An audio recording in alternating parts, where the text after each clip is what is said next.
define day zero in the context of automation?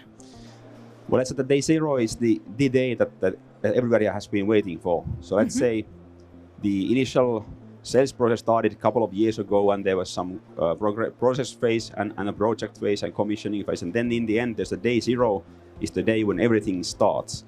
I mean, on terms of the customer service side. And of course, on the customer side as well. So the system is starting on that very day. So that's the day when the investment is starting to be a productive element of the companies. How does customer support help businesses to prepare for the future? Well, first of all, we try to start our work even before this day zero. We try to start at the phase when the sales project starts.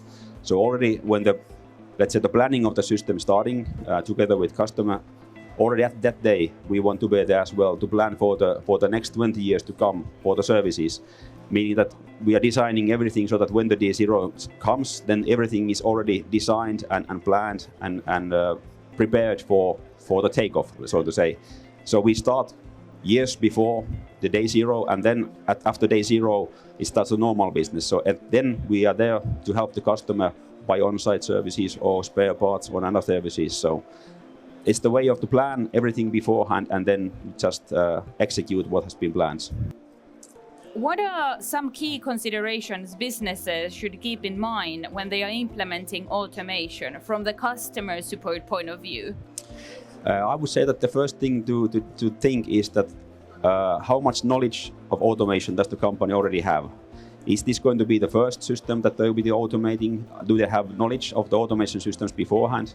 And let's say then which part of the system is going to be automated at this time? Is it going to be the whole production or just one part of it or some part of it? Is there a plan for the future that, okay, we will do it in different phases and so on? So I think it's about knowing the background. How much do we know already about automation? What's the plan for the future, and how are going to we go there for the end result, which would be the automation for the whole plant? What are success services?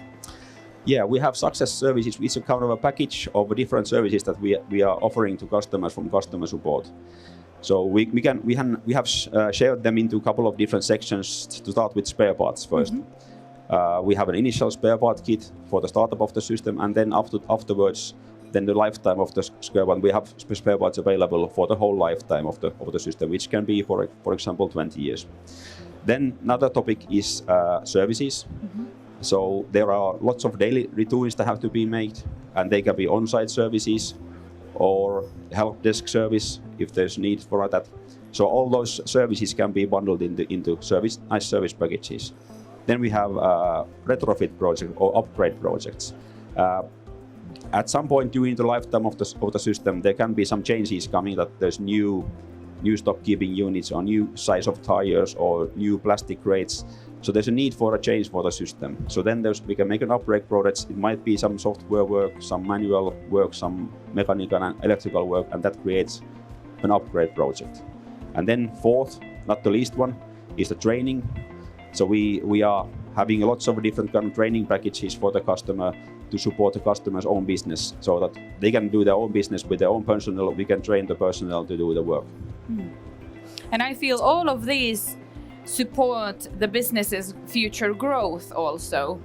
Yes, we are quite close to we are supporting the customer's business all the time. We're really close in our processes with the customer's processes, so we have a common goal.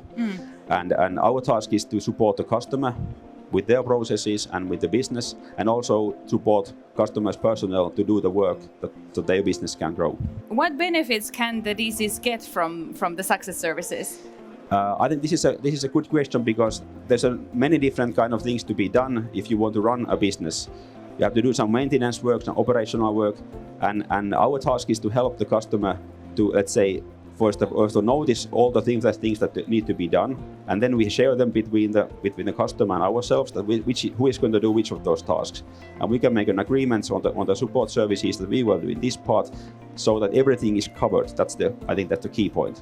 So let's say we have the knowledge of what needs to be done, and then we can share the information and decide who is going to do the work to make the DC successful.